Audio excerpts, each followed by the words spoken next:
First and foremost, let me introduce the following information by saying that it is intended to benefit people that have had trouble getting unwritten social rules, which I primarily believe applies to people with autism and similar neurotypes. However, it will also be useful to anyone who has had issues understanding or otherwise misinterpreting different aspects of social interaction. I acquired this information through observation, trial and error, and inferences based off of continued experimentation. While there is no substitute for experience, having a prior awareness is always useful for interpreting these types of things as you encounter them, or making sense of things you have noticed in retrospect. Today, let's take a look at alienation. In case you haven't heard the term before, alienation refers to a person feeling socially isolated or left out of a particular group. But for the purpose of this lesson, I'm specifically talking about how to avoid alienating others. Something which often happens unintentionally to those of us who are on the spectrum. The core principle that one must internalize is that people who do not know you personally, and in some cases people who do, are almost always projecting their worldview onto you and interpreting your actions and inactions through that lens. Therefore, in order to avoid misunderstandings on their part, which could be negative, it is often useful for you to be proactive in giving them the impression that you regard them positively. Let me give a practical example. When I was young, there was a particular cafeteria worker at my pre-middle school that I'd see every day. She was in her early 40s and I assumed she had children, but that's irrelevant.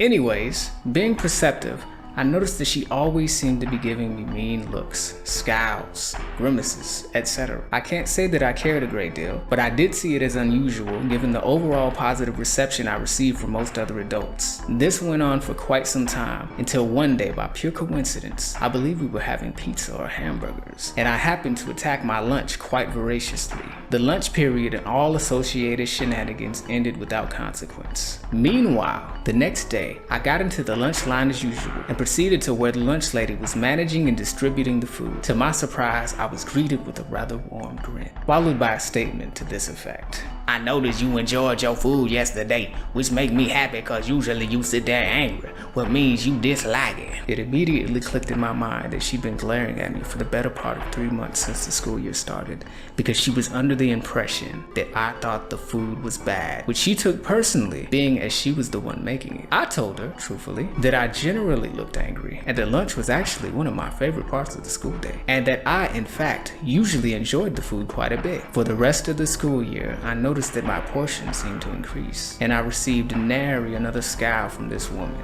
I tell this story to demonstrate that through no fault of my own, this person had formed a belief about me and my attitude based off of an observation of facial expressions, and was functioning based off of that assumption to my detriment. I essentially alienated her by disrespecting her cooking, even though I never had an issue with it in the first place. It is important to understand that everyone around you is doing this to some extent, and the degree to which you can get ahead of negative assumptions can actually allow you to have an easier time in life by predisposing people to view you in a more positive way. So then, the million-dollar question would be, how do you give people positive impressions of you when they don't necessarily know anything about you other than surface details? Well, the simplest way to do this is acknowledging their existence in a positive way first. When you meet someone new, look at them and greet them in a warm way.